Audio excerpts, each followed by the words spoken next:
where the neurons live. Yeah. I'm gonna turn on the light here. Camera does fine. Okay. It's better now though. Yeah, so this is where they live. So they get matured in an incubator. Yeah. Then they get plated inside that center portion there. Okay. And then we put them in this metal chassis. And this is what we call that cap, the metal cap. So we can see right through the middle. So we can image the cells using a microscope. This is input, this is output. And so if you trace it all the way through, input will come from one of these filtration units.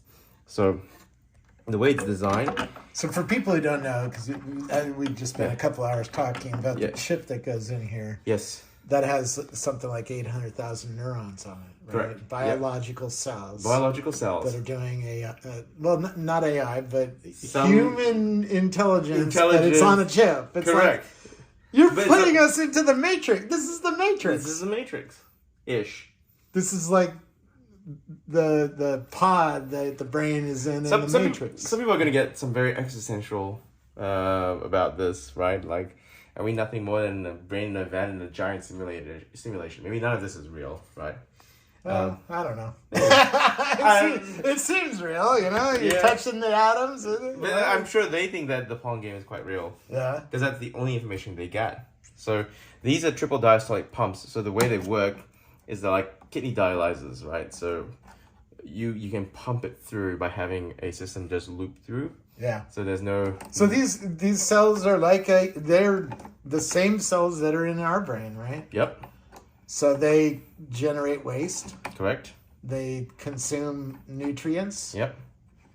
And that's what you're feeding them here and taking waste out. Yeah. So this is the feeding reservoir. This is the waste reservoir. Kind of thing. Can't really see because I've removed that. These are filtration units. So the reason why there are two of them is because there's actually an inner loop and then there's an outer loop. So the inner loop just circulates around, and then the outer loop circulates the nutrients and the waste, and it has a semi-permeable membrane inside here that contacts with the two media. And this is a gas exchange system.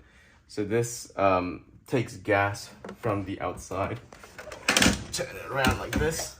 If you look at this port here, that's where we pipe in, normal room air, CO2, nitrogen, and we're able to mix to the right concentrations. Yeah. Yeah. So, all right. So this goes in a data center. Yeah.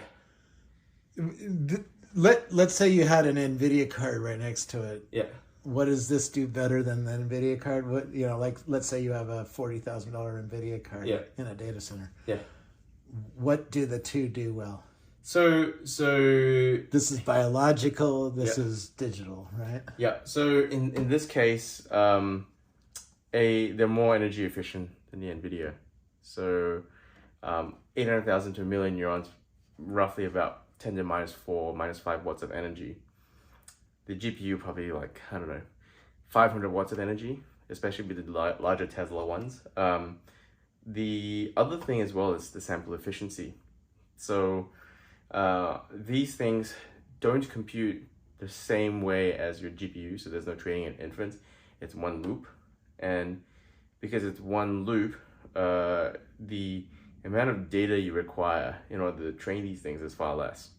So we did a poster at NIPS where we did sample efficiency as a measure, where we looked at how long it takes for 3 reinforcement learning agents to learn to play Pong, and all 3, DQN, A2C, and PPO, required more samples than the biological system in order to reach some sort of parity. That's crazy. Yeah, got a paper on that one. Actually got a poster as well. That's still currently under review, so hopefully once it gets... This is still fairly early, right? Yeah. You're going to be able to make a few hundred of these in the next 18 months. Yes, correct. Yep. Okay. Yep. So this is going to be fairly expensive at first. Yeah. But eventually, when you get to scale, it should be cheaper than the NVIDIA card. Yeah, 100%. Right. Cheaper to make. Cheaper to make. Cheaper to run. Even though you have to feed it. Correct. Instead of giving it just electricity, you have to give it some food. Yeah, you give it fluid, that pink fluid. the artificial cerebrospinal fluid. And if we keep it fed, how long does the chip last? Because it's a different idea, right? Yeah. You're running biological neurons Yep. on a chip. Yeah, right? it's like a goldfish. You got to keep feeding it. Okay. Yep. And does it last a year, 2 years, 3 years? Longest we've had it for was a year, actually. Okay. But this is prototypes. Prototypes. Science. This is science. And we haven't been around for that much longer anyway. We've only been doing this for about 3 years, ish. So, yeah. In theory, how long would this go? Once it's perfected, and let's say 20 years from now, how long would this? Let's just put it this way: like every single neuron in your head right now has been with you since birth. We do not create new neurons. Sorry, let me take that back. There have been some evidence that shows small numbers of neurons get regenerated in the hippocampus, but otherwise we do not regenerate neurons.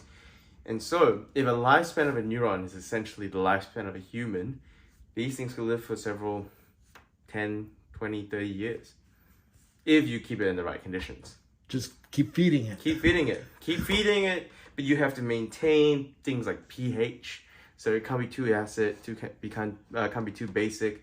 That's what the CO2 is for, because CO2 in a liquid form converts to bicarb, and bicarb is a very good acid-base buffer. So you want to do that. You want to control how much oxygen goes in. So room air has about 20% oxygen as a partial pressure at sea level. And that's actually much higher than what the brain has. The brain has about I think 5 to 8% oxygen concentration. So we put nitrogen in to drop the oxygen partial pressure in the gas mixer. So you do that, you maintain sterility so you don't have contamination. And then underneath here is a heat pad element that we can use to keep the temperature steady at 37 degrees Celsius. So keep them nice and warm. Keep them nice and warm. It's the Matrix, man. You gotta keep your little human cell thing nice and warm. Yeah, and exactly. Feed it some pizza once. No, you don't feed it pizza. We don't feed it. It's the pink stuff. It's the pink stuff. The pink stuff, and then this is where it connects with. So those. Did you watch the Matrix and go, you know what? I'm gonna be the guy who does all that.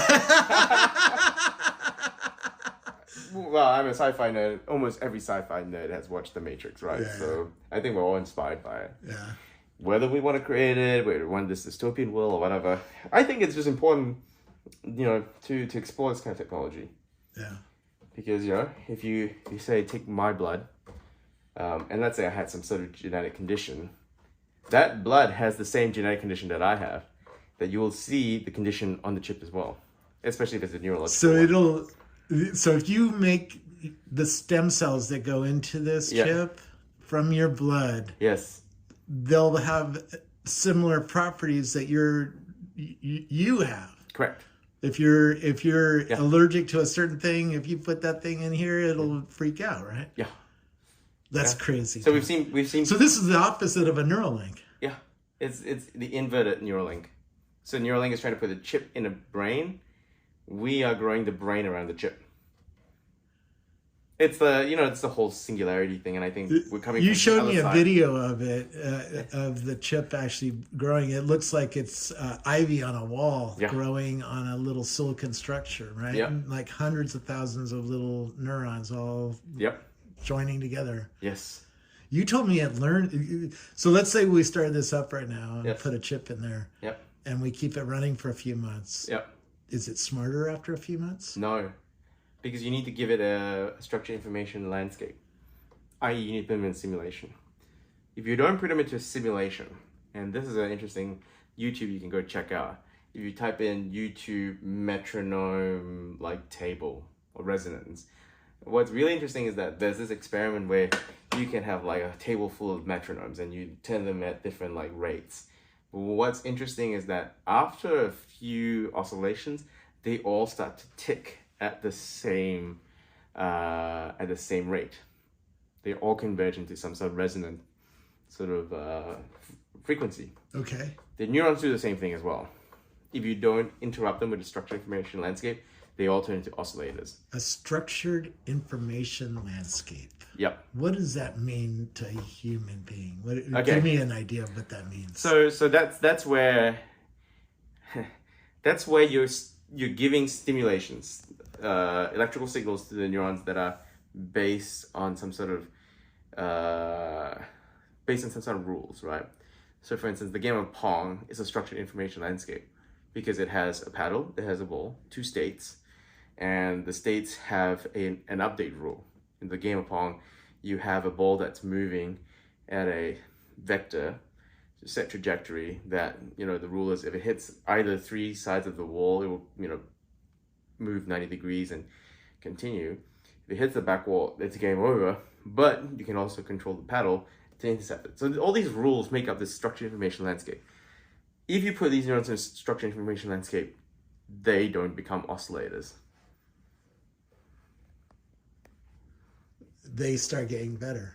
Well, they start to learn the game. Now, they learn the game. Actually, let me take that back. They don't learn the game unless you actually give them a reward and punishment signal.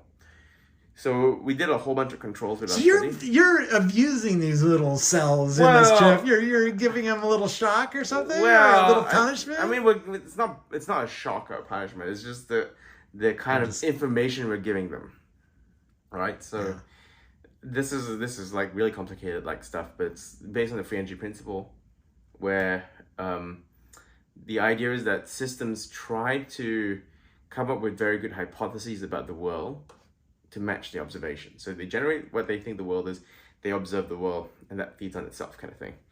And they get better at making predictions. Now, if the system is trying to get good at making predictions of the observed world, one thing that we can do, and we don't actually have the ability to go in and change the weights, the synaptic weights of the neurons, we can change the environment. We can change what stimulations we give them.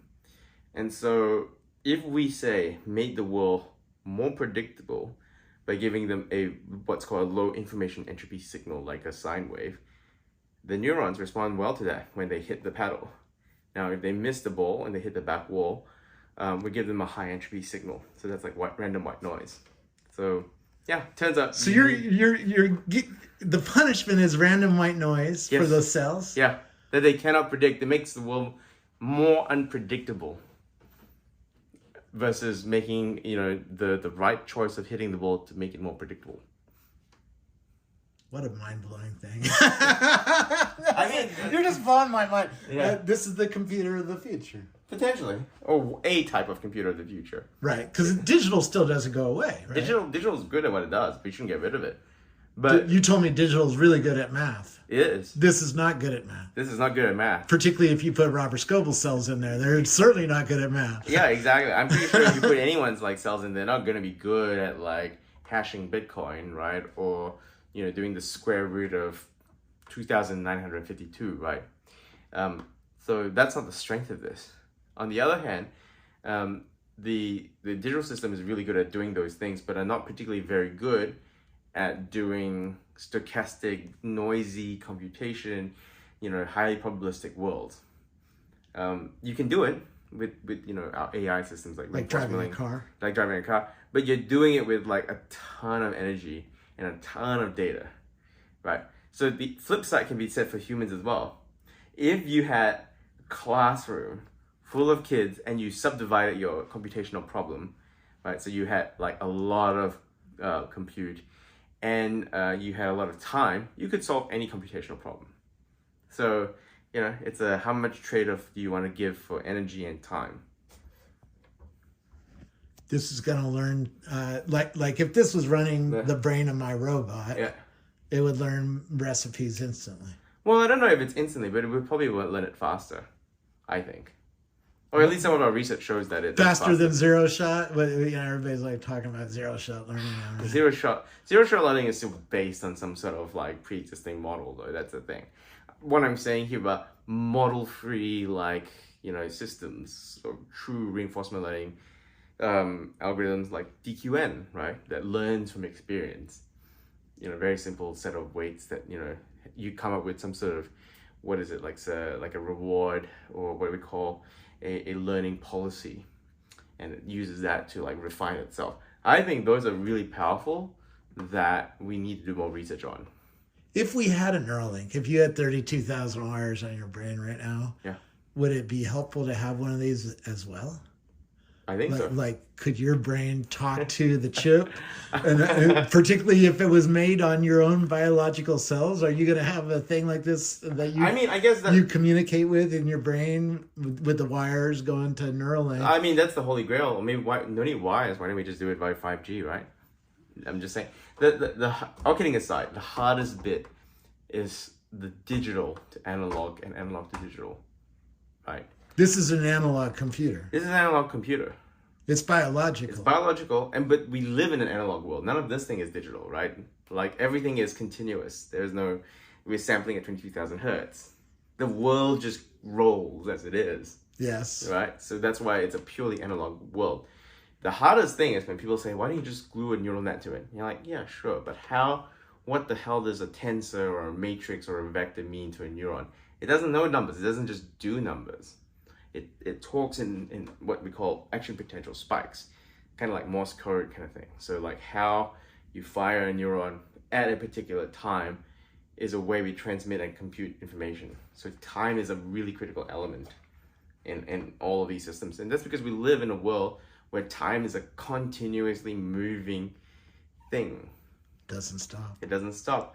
And we use... God can't stop it. Yeah, and we use this property for... At least that we know of. Exactly, right? But we use this for our benefit. So it's like neuromorphic things, right? Like let's just say, based on neuroscience, we know that if you wire some electrodes to the visual cortex of, say, a cat, so this was Hubert and Weasel many years back, and you show them a white screen, the neurons don't fire because they're not firing. There's no point, like there's nothing to compute.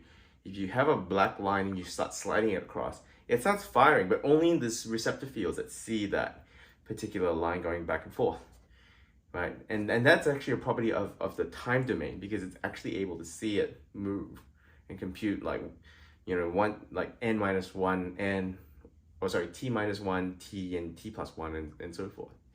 So that's a property that biological systems exploit to reduce the amount of energy required in order to perform the computation. Mind-blowing. This new kind of biological computer, what is this? What do you call this? Other than the company's Cortical Labs, but... So colloquially, people call it the dish brain. We're calling it synthetic biological intelligence in the paper.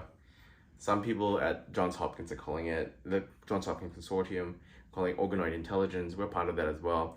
So, and this is not a neuromorphic processor. No. This is a completely new architecture that uses biological cells. Correct. The neuromorphics don't use biological cells, right? It's a digital computer that's using some of the techniques we're learning from the human brain. Exactly. Hence the term neuromorphic, right?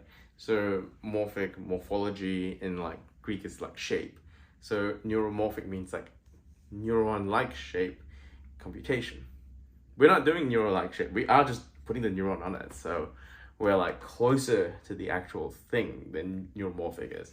If you had a spectrum that is like, general compute, artificial neural networks, neuromorphic, and then just biological is on the end of the spectrum. Obviously, making this is very different than making a silicon chip. Making the thing, the brain that goes in here is very different. You're growing these in like a refrigerator, right? Yeah. We're growing them in an incubator. I mean, mind you, so if you think about controlled environment. Controlled environment. I mean, like this is more like a closed, like a complete PC. Like any other, hardcore gamers know the way you cool your PC is water loops, like cooling it with like, pumps and fluid and so forth. Same thing, kind of thing.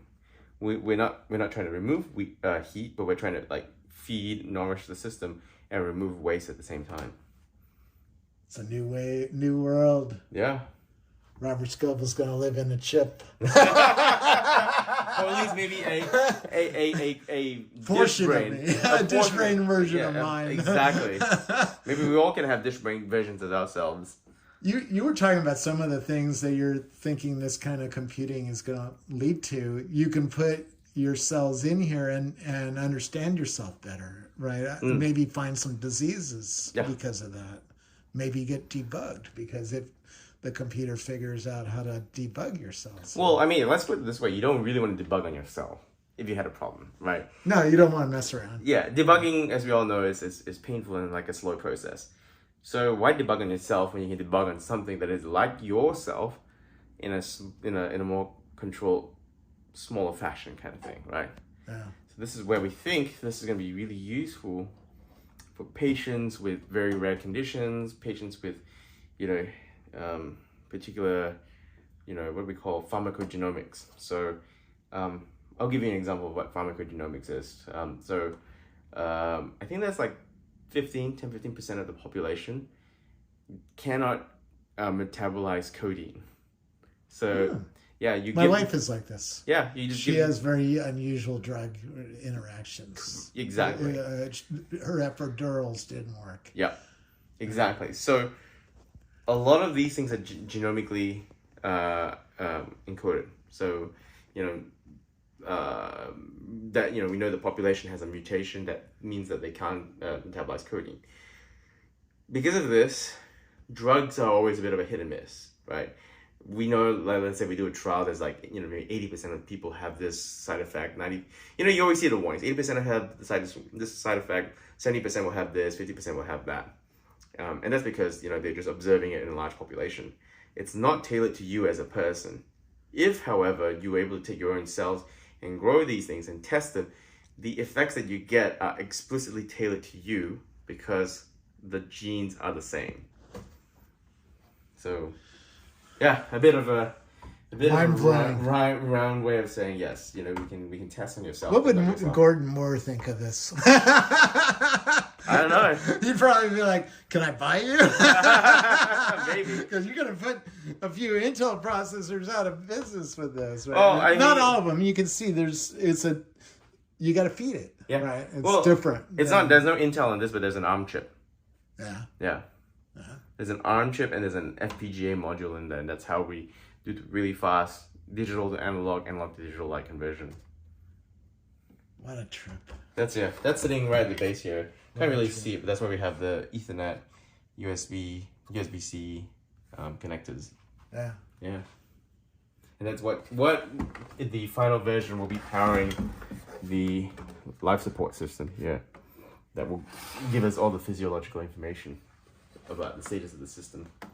I see things like this and I wonder, how do you make them smaller? The first Wi-Fi radio was this big, right? They still have prototypes of the first Wi-Fi radio. It's huge. Yeah. Now it's a sliver of a rice grain on your phone. No, I reckon we can definitely make this smaller. There's no reason why this is has to be this size or this shape. It's just that this is the starting point for us. Yeah. It's like Apple had the Apple One, and then we had many years of the Mac. After that, you got to start somewhere, and then hopefully you just iterate. Do the cells know they're in a little sliver of sitting on some silicon, and then you have them enslaved for your purposes? I don't. Is it like the Matrix? Do they wake up someday and become sentient? I wouldn't say that they are enslaved. I don't think that they also know that they're in the system. But hey, you know what? There are labs around the world that don't even give any stimulation for these neurons. So I think it's kind of interesting that we were looking into this space. Yeah. It's a new world. Yeah. Robert Scoble on a chip coming soon. I'm going to be in the Matrix. Is this the blue pill? Would this be the red pill? Why would it be the red pill? Because you're leaving into a different system, right? That's what the red pill does. Yeah. But the cells here don't know that they're in there, right? So they're on the blue pill. Yes. All right. What a new world. This, you and I were talking about consciousness and sentience. Yep. This might lead to a sentient kind of intelligence that's not human. Right? Yep. But it shouldn't lead to consciousness. I hope not. Can you explain the two? Because you studied consciousness and sentience better than most people have, because you're playing at the cell level. So it's also a very poorly understood space. Sentience versus consciousness. Yeah. Even ChatGPT doesn't give you a good answer. Yeah, right. I mean, There are experts in this field who are continuously debating amongst each other what the whole thing is between consciousness and sentience. Anyway, the point here is that I think, and different people have different opinions about this. My opinion is that these systems are sentient because of the fact that you could almost say that a worm is sentient because if you poke it, or amoeba for that matter, you poke it, it moves away, right? It knows how to respond to pain, or at least not pain, but noxious stimulus. And if you put food on the thing, it will just move towards the food, right? So that is sentience, the ability to respond to stimulus. On the other hand, consciousness is far deeper than sentience, right? Consciousness requires you to actually have a self-actualization, self-realization kind of thing, that you exist, and it's very fuzzy kind of thing. So I'll give you an example. I think I spoke about this earlier. There's a condition known as blind sight, but these people are like completely legally blind. They can't see. You put 5 fingers in front of them, they'll be like, I have no idea what you're showing me. But they have the really weird ability that if you throw them a ball, they can catch it. And they would have no conscious experience of doing it. And they're really puzzled by it. So in that scenario, that is a person who is sentient, but has no conscious experience of that sentience. Right. So we're seeing these kind of like, yeah. So we're going to be arguing about this for a while. I think we are, yeah. But you admit this is at least sentient. I think this is sentient, but not conscious. And that's because these cells don't keep a memory. No. There's no memory in the system. There's no way for these cells to become to the place where they have a memory? No, we got to do more work with that. We haven't done like what we call, they're known as hippocampal cells. So they're a specific type of neuron that grows in the hippocampus.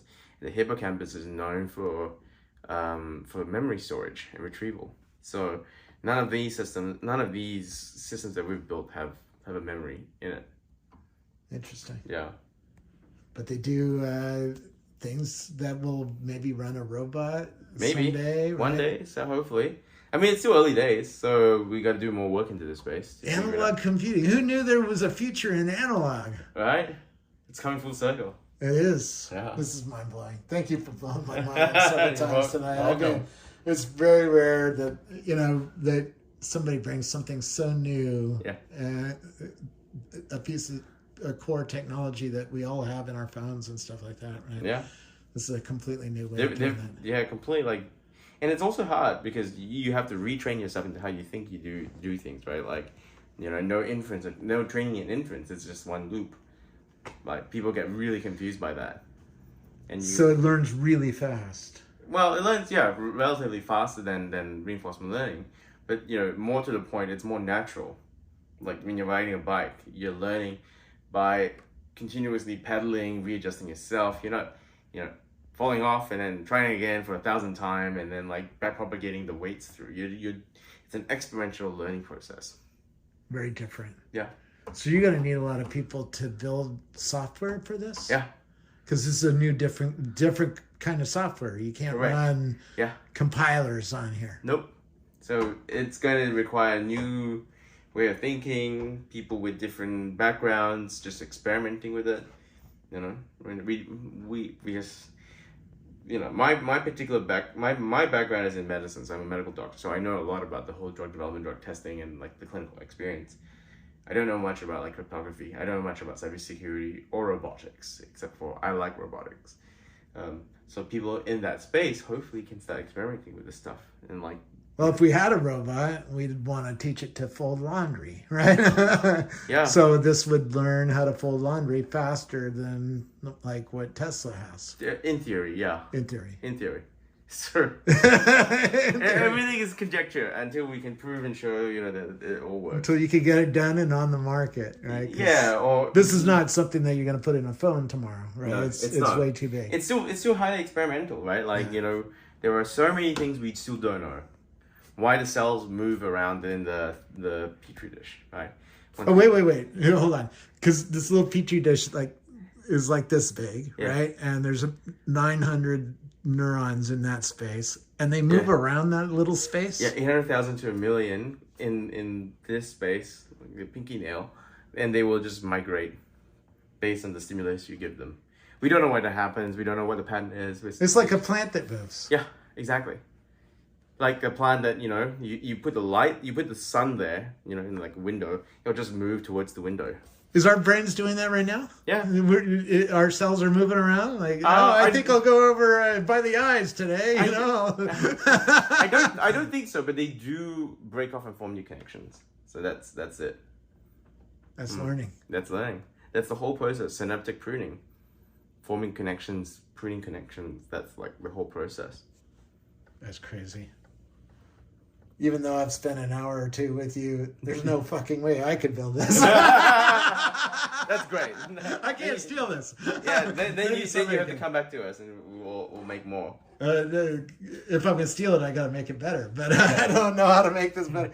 You have a lot of equipment to make the cells, to make these chips, to do the science on them, right? To keep track of them. Yeah. What are you learning about the human brain?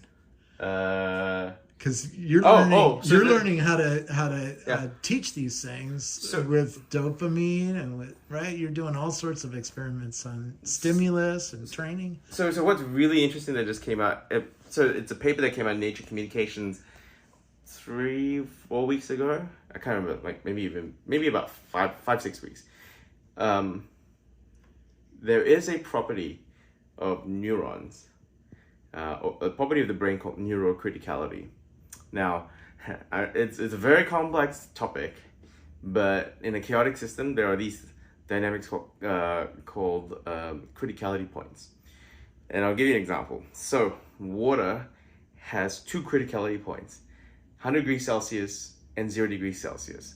Because at 100 degrees Celsius, the water molecule has a 50% chance of staying as a liquid, 50% chance of turning into a gas.